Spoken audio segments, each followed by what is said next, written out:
మీనరాశి వారికి 14-15 తారీఖులో ఏప్రిల్ నెలలో రవి భగవానుడు మేషరాశిలోకి ప్రవేశిస్తూ ఎండల్ని తీవ్రతరం చేసే పనిలో ఆయన ఉంటాడు.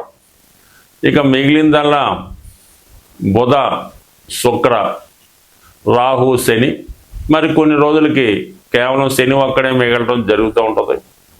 మరి ఈ ప్రభావం మరి ఉగాది రోజు ఉండబోతుంది కాబట్టి దీని ప్రభావం ఎంతో కొంత సంవత్సరం అంతా ఉండడం జరుగుతూ ఉంటుంది.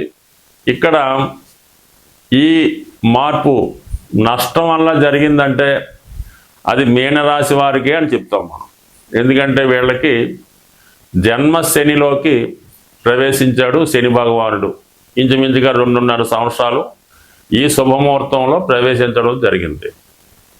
ఇక రాహు కూడా అక్కడే ఉన్నాడు. ఇప్పుడు శని వ్యయాధిపతిగా రాశిలో ప్రవేశించాడంటే కొంతవరకు జాతకుడికి ఖర్చులు పెరుగుతాయి. ఇది కామన్గా అందరికీ జరుగుతాయి. విద్యార్థులు విద్య మీద శ్రద్ధ తగ్గి బద్ధకం పెరిగి ఎక్కువ సమయం నిద్రపోవడం జరుగుతూ ఉంటుంది. ఎవరైనా చెప్తే కోపం వస్తూ ఉంటుంది. దానివల్ల విద్య భంగం కలిగే అవకాశం ఉంది విద్యార్థులకి. ఇక మిడిల్ ఏజ్లో ఉన్న వాళ్ళకి సంపాదించిన ధనం ఏదో ఒక బలహీనతకో దానికో దీనికో ఖర్చు పెట్టి డబ్బులు చేతిలో లేకుండా అలాగా కాలక్షేపం చేస్తూ ఉంటాడు, ఎవడు అప్పిస్తాడా అని.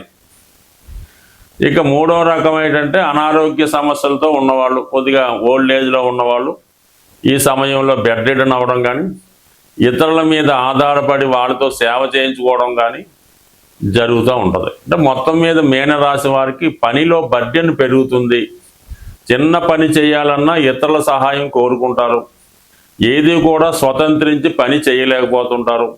ఎంతసేపు తిన్నామా, పడుకున్నామా, లేదంటే కాలక్షేపం చేసామా, టీవీ చూసామా, ఇవే తప్ప వేరే డెవలప్మెంట్ ఉండదు, వేరే ప్రయత్నం ఉండదు.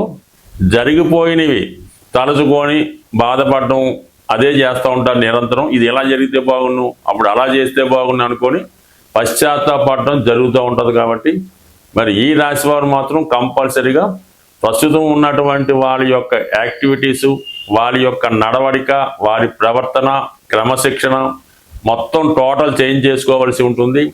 ఎవరు మీకు మంచి చెప్పినా దాన్ని మంచి విషయంగా తీసుకొని అమలు చేసుకోవాలి తప్ప సరే చాలే చెప్పేళ్ళే మా స్కిల్స్ అని అనుకోకుండా కొద్దిగా కష్టపడి శరీరాన్ని వంచితే తప్ప ఈ రాశివారు మరి ఇప్పుడున్న పరిస్థితిని బట్టి ఇప్పుడున్న స్థితి నుంచి బయటపడడం కష్టం అవుతుంది. కాబట్టి జాగ్రత్తగా ఒక్కసారి మీ లైఫ్ని పునః పరిశీలించి జరిగిపోయిన దాన్ని పక్కన పెట్టి ఫ్యూచర్ కోసం ఆలోచించడం మంచిది. ఇక రాహు కూడా అక్కడ ఉండడం వల్ల ఏంటంటే మిమ్మల్ని మీరు గొప్పగా ఊహించుకుంటూ ఏదైనా ఒక అద్భుతం జరుగుతుంది, మనకి ఏదో ఒక లాటరీ వస్తుంది, లేదంటే ఎవడన్నా విల్లు రాసిస్తాడో, లేదా పెద్ద కట్నంతో ఉద్యోగం చేసే అమ్మాయి వస్తుంది, ఈ విధంగా కళ్ళకంటూ గడపకుండా కేవలం మీలో ఉన్నటువంటి నాలెడ్జ్ని, టాలెంట్ని పెంచుకుంటే మీరు ఒక సినిమా రంగంలో ఒక మంచి డైరెక్టర్గానో, కెమెరామ్యాన్ గానో, స్క్రిప్ట్ రైటర్ గానో, లేదంటే హీరోగానో రాణించే అవకాశం ఉంటుంది. లేదా ఒక గొప్ప సాఫ్ట్వేర్ రంగంలో కొత్త విషయాలు కనిపెట్టి కొద్దిపాటి కష్టంతో అనేక లక్షల ప్యాకేజీతో ఉద్యోగపడాలకు వచ్చే అవకాశం ఉంది. అయితే మీరు ఏదన్నా కళలు కనడం మానేసి దాన్ని సాధించే ప్రయత్నం చేస్తే మాత్రం ఒక అద్భుతాలు జరుగుతాయి ఈ శని రాహుల కలయిక వల్ల. దాంతోపాటు శుక్రుడు ఉచ్చులో ఉండడం వల్ల ఇది మగవారి కన్నా స్త్రీలకి ఎక్కువ అనుకూలించే అవకాశం ఉంటుంది. అలాగే బుధుడు ఉండడం వలన కొత్త విషయాలు తెలుసుకోవడానికి, పరిశోధన చేయడానికి, అలాగే స్క్రిప్ట్ రైటర్స్కి, కథలు, పాటలు రాసేవారికి, సంగీత డైరెక్టర్లకి గొప్ప అవకాశాలు రావడం జరుగుతుంది. ముఖ్యంగా డ్యాన్సర్లకి చాలా మంచి అనుకూలత ఏర్పడే అవకాశం ఉంది. రవి కూడా కొంతకాలం ఉండడం వల్ల ప్రభుత్వ ప్రోత్సాహం లభిస్తుంది. మీరు చాలా యాక్టివ్గా ఉండే అవకాశం ఉంది. కాబట్టి ఏదైనా మీ చేతుల్లో ఉంది. ప్రస్తుతం ఉన్నటువంటి స్థితిని మీరు మార్చుకుంటే ఉన్నత శిఖరాల వైపు ప్రయాణించే అవకాశం ఉంది. ప్రస్తుతం ఇలాగే ఉంటే ఇంకా అధపాతాళానికి పోయే అవకాశం ఉంది. బట్ ఏదైనా కలలు కండం మాని వాస్తవంలోకి జీవిస్తే మీనరాశి వారు అద్భుతాలు సృష్టించి 10 మందికి ఆదర్శప్రాయంగా ఉండే అవకాశం ఉంటుంది. స్వస్తి. ఎటువంటి గ్రహస్థితి అయినా, ఎటువంటి దోషాలు జాతకంలో ఉన్నా దాన్ని వ్యక్తిగతంగా ఎవరికి వారు చేసుకున్నటువంటి పరిహారాల వల్ల మాత్రమే ఆ దోషాలు నివృత్తి అయి జాతకుడు అభివృద్ధి వైపు వెళ్ళే అవకాశం ఉంటుంది. ఏదైనా గ్రహాలు సహకరించాలంటే గ్రహరాజైనటువంటి సూర్య భగవానుణ్ణి ప్రతినిత్యం పూజించడం వల్ల, ఆదివారం నియమంగా ఉండడం వల్ల, ఆదిత్య ఉదయం చదవడం వల్ల, కంపల్సరీ ఏదైనా గాయత్రి మంత్రం ఉన్న వాళ్ళు చేసుకోవచ్చు. సాంప్రదాయంగా రవి భగవాన్ని పూజిస్తేనే మిగతా గ్రహాలు సహకరిస్తాయి. ఇప్పుడు ఈ 6 గ్రహాల్లో ఒక సూర్యుడు, చంద్రుడు ఒక వర్గానికి చెందిన వారు 15 రోజుల్లోనే ఈ కూటమి నుంచి బయటికి రావడం జరుగుతుంది.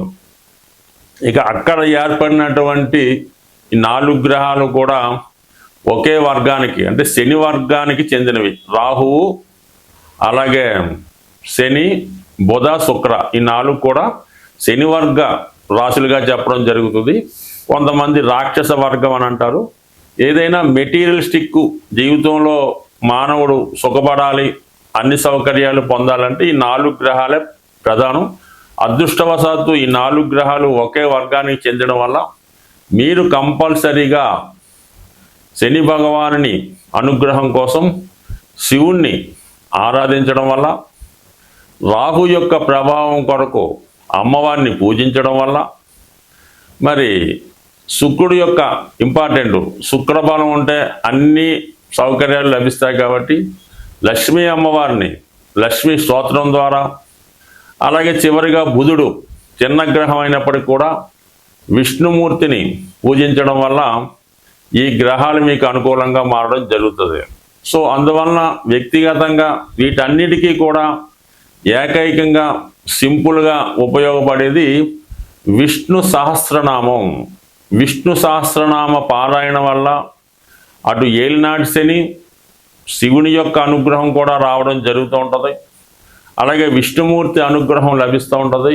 ముఖ్యంగా లక్ష్మీ అమ్మవారి అనుగ్రహం కలగాలన్నా కూడా ఈ విష్ణు సహస్రనామ పారాయణతో పాటు అందులోనే యాడైనటువంటి లక్ష్మీ స్తోత్రాన్ని కూడా అది వినడం కన్నా చదవడం కన్నా ముందు దాని యొక్క అర్థాలు మీరు వివరంగా తెలుసుకునే ప్రయత్నం చేయండి. మరి చాగంటి కోటేశ్వరరావు గారి ఉపన్యాసాల ద్వారా కానీ పర్టికులర్గా ఉన్నటువంటి మరి ఆ విశ్లేషణ గ్రంథాలు చదవడం వల్ల తెలుసుకోవచ్చు. సో ఏదైనా మరి ఈ శాస్త్రాన్ని రచించిన వాళ్ళే ఈ 108 నక్షత్ర పాదాలకి ఈ విష్ణు సహస్రనామాన్ని విడదీసి ఒక్కొక్క నక్షత్రానికి ఒక్కొక్క శ్లోకాన్ని ఇవ్వడం జరిగింది. అంత విపరీతమైనటువంటి విష్ణు సహస్రనామం చెప్పే నాలెడ్జ్ అయితే మనకి లేదు. కానీ సింపుల్గా మీరు ఏదైనా గార్గయ్య గారి పంచాంగంలో ఏ నక్షత్రం వారు విష్ణు సహస్రనామంలో ఏ శ్లోకాన్ని చదవాలి అన్న విశేషాన్ని వారు కూడా తెలియజేయడం జరిగింది. కాబట్టి మీ నక్షత్రాన్ని అనుసరించి కనీసం ఆ 4 చరణాలన్నా విష్ణు సహస్రనామాన్ని పారాయణ చేస్తూ లక్ష్మీ స్తోత్రానికి మళ్ళీ దానికి మినహాయింపులు ఉండవు. అది కంప్లీట్గా పూర్తిగా చదివితేనే అన్ని రకాల ఫలితాలు మీకు రావడం జరుగుతాయి తప్ప ఇందులో భక్తి విశ్వాసం అయితే ఏంటంటే మరి మా అబ్బాయి చదవడండి, మా అమ్మాయి చదవదండి, దాని బదులు మేము చదువుతామండి, పనిచేస్తుందంటే మాత్రం ఖచ్చితంగా పనిచేయదు.